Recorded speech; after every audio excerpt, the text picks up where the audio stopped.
Hello everyone, welcome to boost your learning. आज की video में हम डिस्कस करेंगे एनईपी 2020 के एमसीक्यूज का क्विक रिवीजन। इससे पहले भी हमने दो वीडियो में एनईपी 2020 के एमसीक्यूज किए हैं। अगर आपने वो वीडियोस नहीं देखी है तो प्लेलिस्ट में जाकर देख लें। करते हैं start. Question number 1, what will be the student teacher ratio for socio-economically disadvantaged students as per NEP 2020? राष्ट्रीय शिक्षा नीति 2020 के अनुसार सामाजिक और आर्थिक रूप से वंचित छात्रों के लिए छात्र शिक्षक अनुपात STR क्या होगा? 45:1, 30:1, 25:1, 10:1। तो इसका करेक्ट आंसर है 25:1। Question number 2, what is the full form of GCED in NEP 2020? NEP 2020 में GCED की फुल फॉर्म क्या है? Global curriculum and education development, global centric educational development, global citizenship education and development, global citizenship education. तो इसका correct answer है global citizenship education. Question number 3, NEP 2020 anganwadi should be in the radius of, है ना? तो NEP 2020 के अनुसार आंगनवाड़ी जो केंद्र है वो कितनी दूरी पर होनी चाहिए?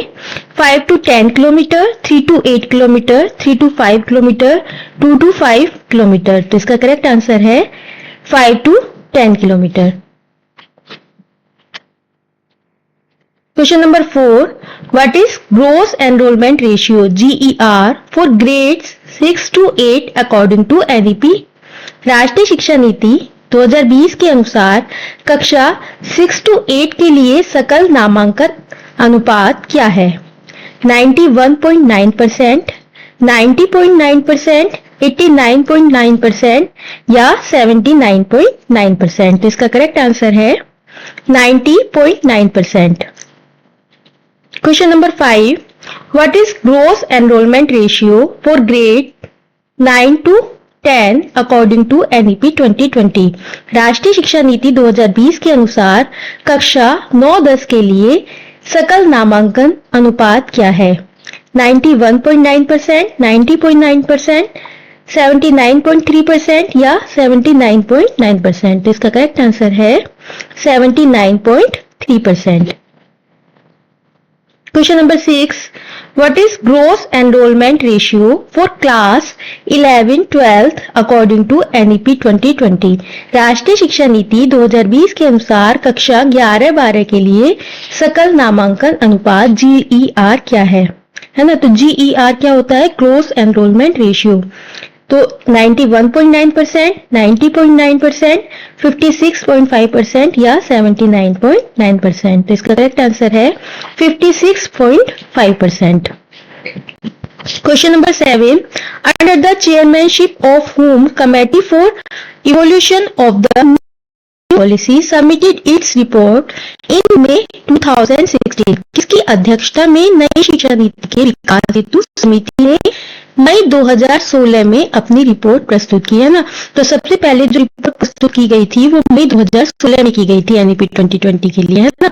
और ये किसकी अध्यक्षता में की गई थी? तो late Shri TSR Subramanian, doctor K Kasturi रंगन, रीना रॉय, श्री संजय धोत्रे। तो इसका करेक्ट आंसर है लेट श्री TSR सुब्रमण्यम, है ना?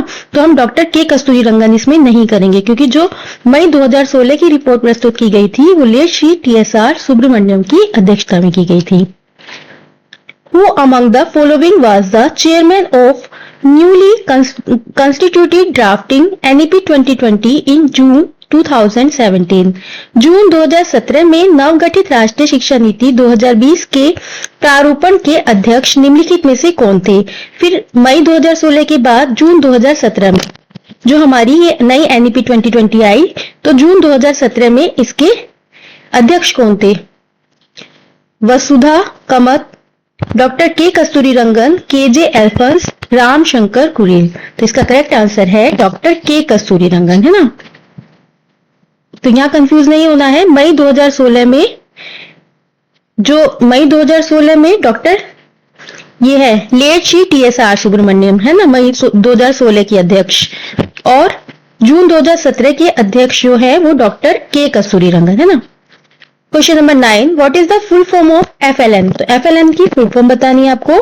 Foundation literacy and number, foundation literally and numeracy, fundamental literacy and number, foundation literacy and numeracy. तो इसका करेक्ट आंसर है number 4, foundational literacy and numeracy. Question number 10, the new education policy is based on pillars, how many pillars does NEP 2020 have, है ना। तो new education policy जो है वो चार मतलब कितने पिलर पर बेस है ये बताना है आपको। 5, 4, 3, 8। तो इसका करेक्ट आंसर है 5। अब ये 5 पिलर कौन कौन से हैं? एक्सेस पहुंच, इक्वालिटी समानता, क्वालिटी गुणवत्ता, अफोर्डेबिलिटी सुलभता, अकाउंटेबिलिटी उत्तरदायित्व, है ना। तो ये पांचों पिलर आपको पता होने चाहिए और एक्स मतलब इनकी डिटेल आप यहाँ से पढ़ लें अच्छे से।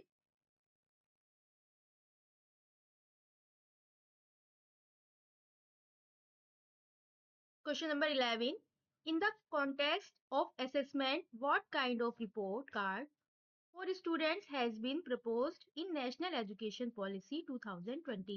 मूल्यांकन के संदर्भ में राष्ट्रीय शिक्षा नीति 2020 में छात्रों के लिए किस प्रकार की रिपोर्ट कार्ड का प्रस्ताव किया गया है? Number 1, report cards specifying relative performance of the students in comparison to others. Number 2, report cards of students performance in paper and pencil test through the year. Number 3, 360-degree multi-dimensional report card. Number 4, summative unidimensional report card. So इसका correct answer है 360-degree multi-dimensional report card. Question number 12. National Education Policy 2020 states that learning should be, तो राष्ट्रीय शिक्षा नीति 2020 के अनुसार अधिगम को कैसा होना चाहिए? Content oriented, text book centric, experiential या बिहेवियरिस्टिक। तो कैसा होना चाहिए? Experiential. Question number 13, according to NEP 2020 what is the full form of ECCE, है ना। तो ईसीसीई की फुल फॉर्म बतानी है आपको। Number 1, education of a caring child in elementary class, elementary classes of child education. Number 3, educational classes for caring early childhood. Number 4, early childhood care and education. तो इसका correct answer है number 4, early childhood care and education. Question number 14, what is the name of the programme which has been established for promoting the language of India and for the purpose of cultural enrichment as well as national integration? Bharat की भाषाओं को प्रोत्साहित करने तथा सांस्कृतिक समृद्धि एवं राष्ट्रीय एकता को बढ़ावा देने के उद्देश्य से स्थापित कार्यक्रम का नाम क्या है? एक भारत नेक भारत, एक भारत सर्वश्रेष्ठ भारत, एक भारत प्यारा भारत, एक भारत श्रेष्ठ भारत। तो इसका करेक्ट आंसर है एक भारत श्रेष्ठ Bharat. Question number 15, which Indian language mentioned in English schedule of the Constitution of India will be offered at all levels of school and higher education as an important enriching option for students, including as an option in the three language formula?